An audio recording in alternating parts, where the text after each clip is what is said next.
زورداری لولات جمساب ایدی ولاتی وی بو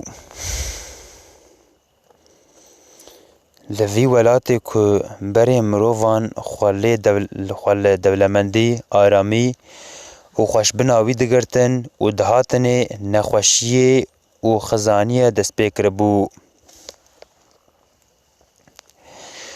وک حقی هنکان جیر نما به وی ولات خورد که به یک فرمان ولات باو جمسب خراکر بو نها کتبو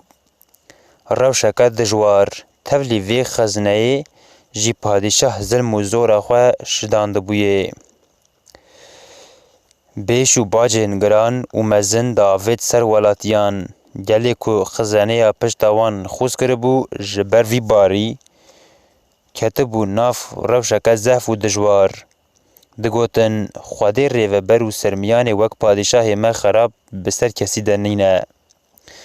جبر بیکری و دل نپاکی خواه ده جیانا مروفان ده دبن ازید هچی مروفن خزان که فرسند دادید جوالیت بار دکر و در رویان خواه دگهان ولاتین جیران خزانین که خواه به خلاص ندخستن یا جبر جزای پادشاه یا جبرچینان دمرن لسرویه که نرازیبونا گل جی زیده بو و نرازیبونا فکر رابونا لحنبر ظلمه و مروفان را آوا کر پشتی فکر به مروفان را آوا ببو ایجار گل جبو سری لحنبر پادشاه خوینخوار راکه کدبون ناف تفگرکی روشا گران لحنگین خود آفراند هر کو دم دچو تفگره که خوش سرهلدان را آماده دکر خوشتر دبو سیخور و ظلام سرای لهر دره دگریان دخواستن حیوان جهمو تشتی چه ببه و قومینین بشوپینن دخواستن ریل بر آمده کاری و بیاران بگرن لی جهق ندهاتن در و باوی اکی بر بچاو نرازی بونا گل دگومی و او گماندن و نرازی بون دگهاشت گوه رایادارین سرای لوما لسر وی تفگره لسرای پادشاه و وزیرین خواه لدیوان رونشته بون وزیرین وی جرد گوتن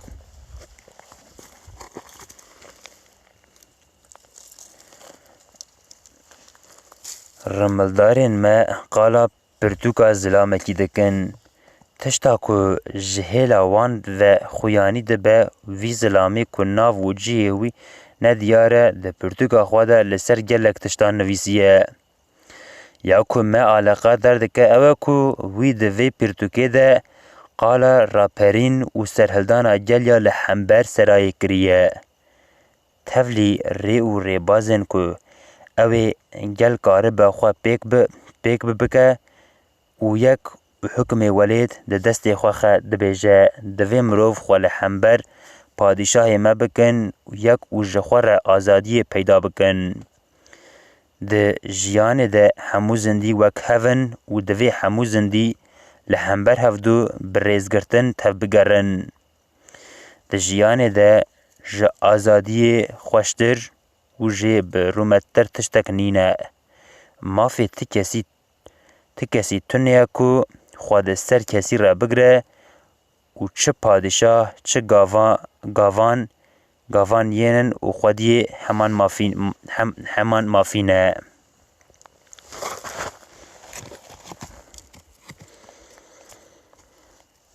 رملدارن ما دکن ناکن جه وی پیرتوکه نابینن پرتوک جوان و خویانی دبه لیتشتکی عجیبه جه وی خویانی نابه بری کو بکه و دستین هنکان و فکر تکون ناف گل ام مجبورن گاوکی بری گاوکی وی پرتوکه وی ظلامی بدست خن hîna tê de qala çi dike em nizanin. Zilam niha miriye û pirtik ji kurê wî remaye. Padîşah ji zû ve haya wî ji vê tevgera li hember wî hebû ji ber vê gelekî diqeherî û heta jê dihat biryarên dijwar digirt. Lê gel ji ya xwe venedigeriya û tevgera xwe xurt dikirin. Piştî guhdariya van gotinên wezîran bi hirsê re tirsê ji xwe berda dilê wî. Ferman dabû gotibû zû herin cihê wê pirtûkê bibînin. Xwe bigihînin wê pirtûkê û wê ji min re bînin. Çima heta niha hûn neelîmîne bê ev pirtûk li ku ye? Çawa hûn pê hesiyane ku pirtûkek wisa heye divê hûn heta niha cihê wê jî elîmibûna? Hûn bi hînbûna ku tenê hebûna pirsgirêkan bigihînin min, çima hûn pê re li çareseriyekê nafikirin û çareyekê nabêjin? Koma wezîran li ser van peyvên padîşa serê xwe berda bûn ber xwe û deng ji wan kesî çê nebibû. Wek padîşah wan ji xafil bigire nizanibûn bê ew ê çi bikin û çi bibêjin. Piştî ku ketibûn wê rewşê û deng ji xwe birîbûn, padîşah ji wan re got hûn dikarin derkevin.